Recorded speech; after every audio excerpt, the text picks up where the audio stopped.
Assalamualaikum warahmatullahi wabarakatuh. Baik, anak mister semua yang mister banggakan, apa kabar hari ini? Mudah-mudahan semuanya dalam kondisi sehat walafiat. Baik, anak mister semua yang mister banggakan, sebelum pembelajaran dimulai, mari sama-sama kita awali dengan membaca doa dengan mengucap lafaz basmalah bersama-sama. Bismillahirrahmanirrahim. Baik, anak mister yang mister banggakan, untuk kali ini kita akan membahas tentang tema 4B. Sekarang kita sudah masuk ke tema B ya, yaitu tentang selalu berhemat energi. Ya, pada subtema satunya yaitu tentang sumber energi yang akan kita bahas pada pertemuan kali ini yaitu muatan PPKN-nya. Jadi anak-anak mister silakan dibuka ya buku tematiknya ya untuk subtema 1 di tema B-nya ya tentang muatan PPKN-nya. Baik anak mister yang mister banggakan, langsung saja yang akan kita pelajari hari ini materinya yaitu tentang kewajiban hak dan hak sebagai anggota masyarakat. Ini materi yang akan kita pelajari. Adapun tujuan pembelajarannya yaitu adalah yang pertama, peserta didik dapat mengetahui perbedaan hak dan kewajiban beserta contohnya. Kemudian peserta didik dapat menjelaskan hubungan antara hak dan kewajiban di rumah. Dan yang ketiga, peserta didik dapat menuliskan tentang cara menghemat minyak bumi. Itu tujuan pembelajaran kita hari ini. Baiklah anak-anak mister yang mister banggakan, untuk selanjutnya adalah hak dan kewajiban kita akan air bersih. Ya, air termasuk kebutuhan dasar manusia yang merupakan sumber energi. Jadi air itu merupakan ya sumber energi yang merupakan juga kebutuhan dasar manusia. Tanpa adanya air maka keberlangsungan hidup manusia akan terancam. Ya, kita manusia kalau tidak minum ya tidak ada air maka ya akan meninggal, akan ya mati dan lain sebagainya. Maka dari itu ya air merupakan sumber energi dan merupakan kebutuhan dasar, kebutuhan pokok untuk manusia. Nah, manfaat air banyak sekali. Di antaranya adalah untuk minum, memasak, mandi, dan lain-lain. Ini merupakan manfaat air. Kemudian air juga bisa dimanfaatkan dalam ya pembangkit listrik seperti PLTA. Pembangkit listrik tenaga air yang ada di Jatiluhur contohnya itu merupakan manfaat air. Jadi manfaat air itu banyak sekali ya. Oke, adapun hak dan kewajiban kita terhadap air bersih apa saja sih hak dan kewajiban kita? Nah, adapun haknya, hak kita terhadap air bersih adalah mendapatkan air bersih itu merupakan hak kita. Ya, jadi untuk kehidupan kita, ya air bersih ini merupakan hak kita. Nah, di samping hak juga, ya ada kewajiban kita. Nah, kewajibannya apa? Itu menjaga kelestariannya. Jadi air pun harus dijaga kelestariannya. Karena ya bisa saja air pun akan punah atau tidak ada air nantinya. Ya, maka dari itu kelestarian air harus tetap dijaga. Bagaimana caranya?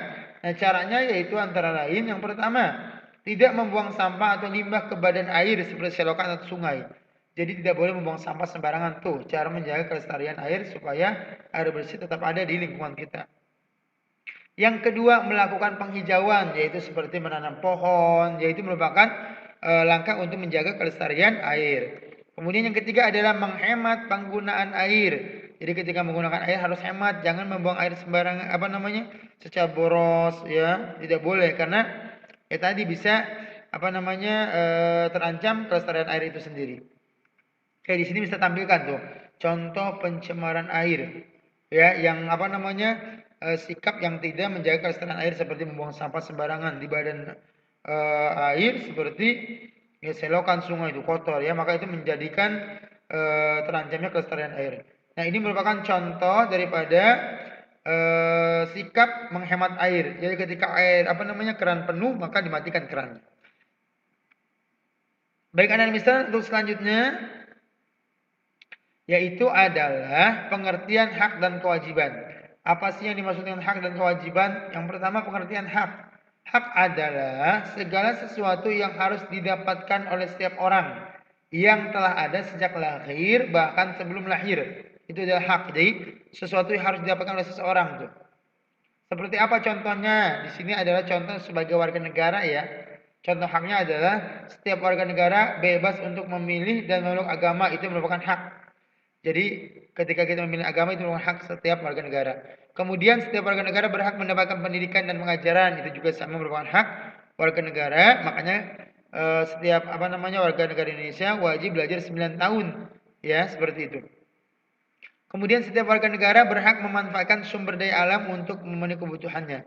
Ini adalah merupakan hak ya sebagai warga negara contohnya.